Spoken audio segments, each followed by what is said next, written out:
In this video, I'll show you how to run faster and finish your race strong so you set a personal record on your half or full marathon. If you don't know who I am, my name is Tony Johnson. I've ran multiple marathons. My best marathon was the Austin Marathon, where I finished in 3 hours and 34 minutes. I've helped hundreds of runners over the last few years train for half or full marathons.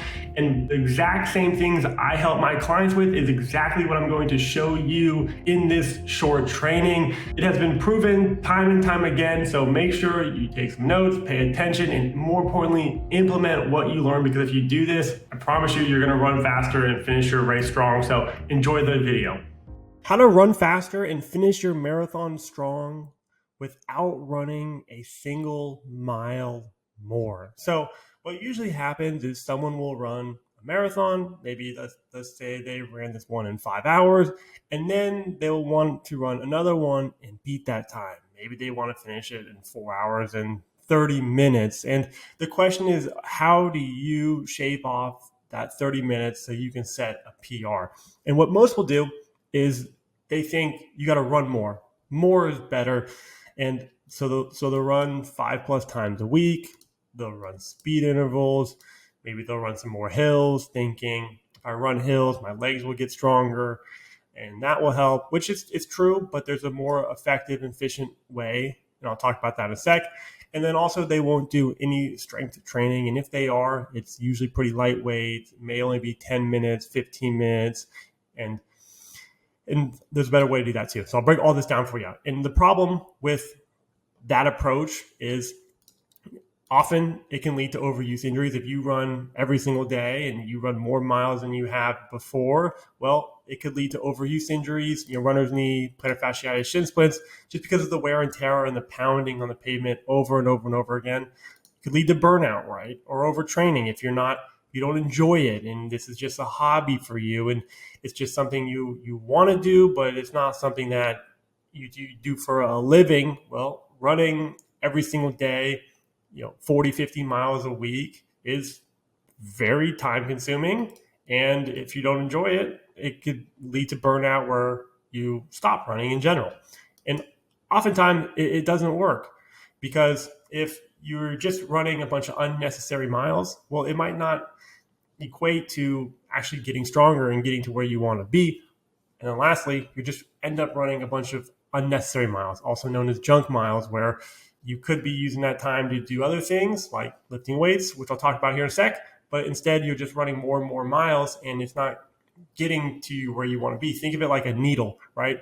If you got to move the needle to all the way to the right where it's at 100%, if you only been running, you may only move the needle a tiny bit. So instead of it being at the needle at 50%, now it's at maybe 55, maybe 60%. But when in reality, we got to go from 50 to 100, and running more miles may only move that needle a tiny bit. But there's one thing that you can do 3 times a week, and if you do it consistently, it'll move the needle from 50 to 80 to 90%. And the way I look at training for marathons and half marathon too, I look at it as a math equation. It's running plus endurance equals marathon. So running is 50% of it, strength training is 50% of it, and that equals your ability to run a marathon. And so if you're running every single day, you're already doing the 50%. You can check that box off. And so running more, it may help a tiny bit, right, with moving the needle a little bit, but it's not getting to the 100% of where you need to be.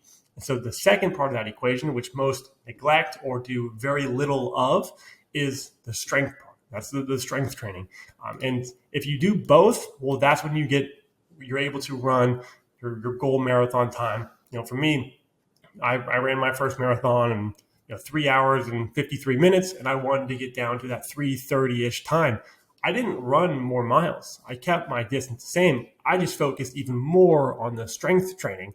I doubled down on that. I lifted heavier. I made sure I isolated certain muscle groups. And so if you focus on the strength training, well, then what you'll notice is you'll be able to run faster and maintain your pace. Because what happens is you'll end up, let's say you get to mile 20 and you're running good, everything's going well, and you hit a wall and your pace significantly slows down. Maybe it's you were running a 10-minute pace, now you're running a 12-minute pace, or sometimes even a 13-minute pace.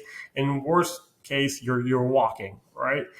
It's not that you're not in cardiovascular shape to run the extra 6 miles.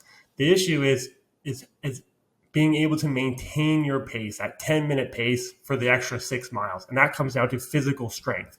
And this will, if you focus on the strength training, this is what I'm talking about right here. And so what am I talking about in terms of strength training? What does that look like? What are the workouts? What are the splits? So the strength training splits is I'll do a push-pull leg split.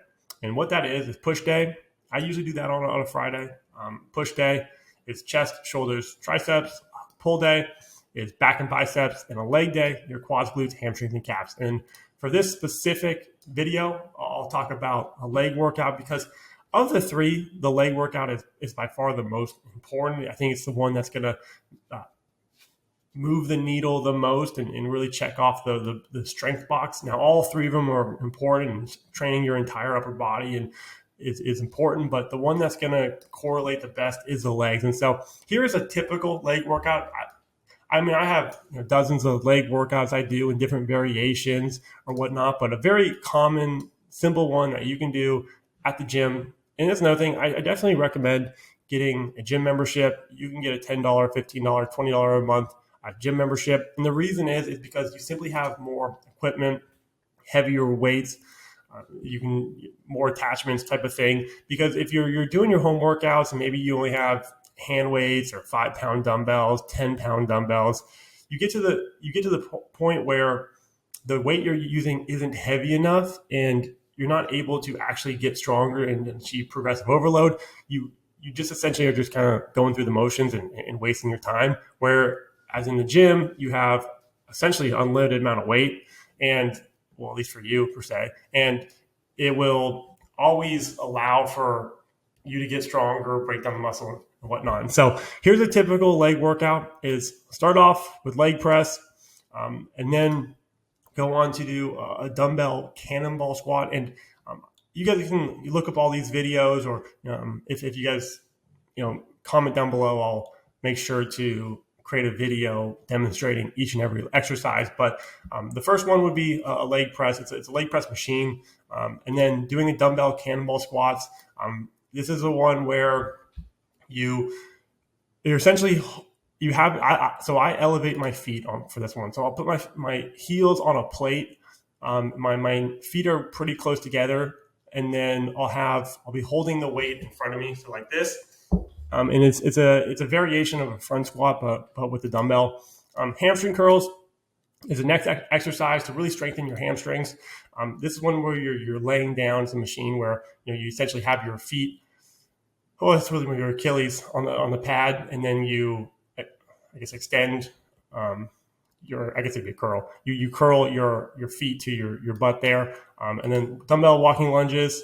And then calf raises. You can do it seated or standing. But the way I structure my strength training workouts is I always start off with a well-rounded approach where I evenly train the quads, glutes, hamstrings, and calves. Right? Leg press is more of a neutral exercise where you train your quads and your hamstrings.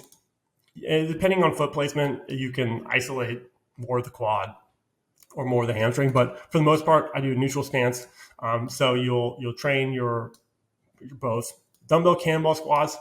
If you elevate your feet where your heels are on a plate, then it's going to put more tension and focus on your quads. So it's definitely more of a quad focused workout. Hamstring curls, hamstrings, and dumbbell walking lunges. It's all three: quads, glutes, hamstrings. I personally feel it more in the hamstrings and the glutes, but depending on foot placement, how wide your step is, and where you put the weight, really, if you're doing dumbbell walking lunges, you can move your arm. Depending on where you position your arms, will dictate where the weight is. So you can put it in certain spots to add more pressure and on certain muscle groups or whatever. But for the most part, it's a neutral thing. And then calf raises, obviously calves. And so this is a typical one that I'll do. But as I'm running and getting stronger, I'll be able to know what muscle groups are stronger and weaker. And let's say I'm going for a run, I'm increasing my distance, I'm up to 10 miles and then 15 miles. Well, I'll be able to tell what muscle group is fatiguing faster on my run. So maybe I'm running and I notice my hamstrings are giving me issues. And I know that if I don't address my hamstring problems, then it's going to be a problem on the marathon. And if it's a problem on the marathon, it's going to affect my overall time. So I want to solve that problem before the problem becomes an actual problem on the marathon. And so what I would do is it's like, okay, I'm having a hamstring problem. My hamstrings are fatiguing. It's causing me to slow down. It's kind of messing with my runs. And so instead of doing a well-rounded approach where you're really only doing one hamstring isolated routine, well, every single one of these exercises would be a hamstring isolated routine. So I would still do leg press, but now I'm changing the foot variation and the foot placement. So instead of a neutral stance where it's in the middle, I'll put my feet high and inside on the plate. Imagine a plate like this, and your feet are up here. So the neutral is right here, high and inside is up there. So that'll put more attention and focus on the hamstrings and the glutes. Dumbbell cannonball squats, sometimes I'll replace them. Sometimes I'll keep them. But for the most part, I'll usually keep that one. But for hamstring curls, I'll keep that one and do more volume. I'll add in other exercises like Romanian deadlifts, add in good mornings. And so I'm creating more of a hamstring isolated routine to strengthen the weaker muscles that are causing me issues while I'm running. And if you do that, well, then you're going to be able to run your entire race without having to slow down, be able to maintain your pace. And so instead of running, the first 20 miles and then hitting the wall and then significantly slowing down by 2, 3, 4 minutes per mile, well, maybe now you're not slowing down at all, or maybe you're able to at least instead of getting to mile 20, maybe you're able to get to mile 23 or 24 before you start to slow down. And if you look at your overall splits, if you can maintain your pace for more miles, well, then you'll be able to improve your speed. In a perfect world, you're able to run the last few miles even faster and do a negative split. Now, that's very difficult if it's your first marathon or your second marathon, just because it goes against your energy expenditure and whatnot. I mean, you just ran for 5 hours. Like, did you think you're going to be able to run the last mile the fastest? Most likely not. And so I say all to say is, if you focus on the strength training, it's going to achieve the two things of running faster and finishing your marathon strong, just because you'll be able to maintain your pace for more miles. And it's going to check off the box that most runners are neglecting, the overall strength. And so, like I said, if you want to move the needle, the best thing you can do is focus on the strength training, because chances are you're already running enough, you're already doing enough miles, you're already in cardiovascular shape, and the box that needs to be checked off is the strength box. And that simply comes down to lifting weights at 3 times a week minimum, but then really focusing on doing leg workouts and isolating the weaker muscles that you have. And so what does that look like in the actual gym, right? So 3 to 4 sets per exercise. So you would do leg press 3 times, then you'd move on to do dumbbell cannonball squats. You do that 3 times, and then you do hamstring curls. You do that 3 times, and then you go walking lunges 3 times, calf raises. And as you get more experience and as you progress, you would do 4 sets, sometimes even 5 sets, and you do 8 to 12 reps. So, and then also with a 90-second break. So what it would look like is you do leg press, first set, 12 reps, and then you take a 90-second break. And then you do the second set, maybe you do 10 reps, and then you take a 90-second break. And then you do the third set here, maybe you do 8 reps, and then you take a 90-second break. And the thing about weight is there's really no set number, because each and every muscle group and each and every exercise is different, right? If you're looking at overall structure, right, your legs are going to be stronger than the push day, and your pull day, depending on the exercise, is going to be stronger than your push day, right? And so there's really no set number, because, like I said, each and every single one's different. And so what you want to do is abide by more of a framework than anything. I like the last 1 to 2 reps per set to be a challenge. I want it to be hard. I want to be fatigued. And I want to get the most out of each and every set. And so let's say you are doing leg press, and your first set, you're going to do 12 reps. Well, I want reps 10, 11, and 12 to be hard. I want it to be challenging. I want my muscles to be fatigued. I want to feel a little bit of a burn. And so if you've never done it before, the best thing you can do is start off by taking an educated guess, where maybe you put on 100 pounds for the leg press and you just see how many reps you can do. And then let's say you do 20 reps, right? So in your mind, you'd be like, okay, I just did 20 reps. The goal was 12, but I wanted reps 10, 11, and 12 to be hard. It didn't get hard until 20. And so what that means is you have to increase the weight. And so instead of doing 100 pounds, maybe you put on 120 pounds, right? And so then you'll see how many reps you can do there. And maybe you do 15 reps. And so it was harder, but still a little too easy. And you're like, okay, I did 15 reps. I wanted reps 10, 11, and 12 to be hard. It didn't get hard until rep about 15, give or take. So then you go even heavier and you'll do, let's say, 150 pounds. And what you'll find is reps 10, 11, and 12 will be hard. You'll feel a burn in your legs. If in some situations, which is it's rare, but like it can be possible, your legs are kind of shaking a little bit, and you're struggling. It's a challenge, maybe breaking a sweat type of thing, and you want to do that for each and every set. And so there's no set number because each and every muscle group is different. Each and every exercise is a bit different. So you're better off abiding by the framework of the last 1 to 2 reps per set being hard and going to almost failure. And the last thing I'll say is, and just kind of drive the point home here, is the number of reps you do, you have to change the weight, right? So your 12 rep range, the weight you use for 12 reps is going to be different than if you used 8 reps, because as you decrease the number of reps, you have to increase the number of weight. So if you let's say, we'll use a very wide range here. If you're using 1 rep, doing a 1 rep max, you're going to be able to lift significantly more weight than if you had to do that with 20 reps. And so as you decrease the number of reps, increase the number of weight. Okay.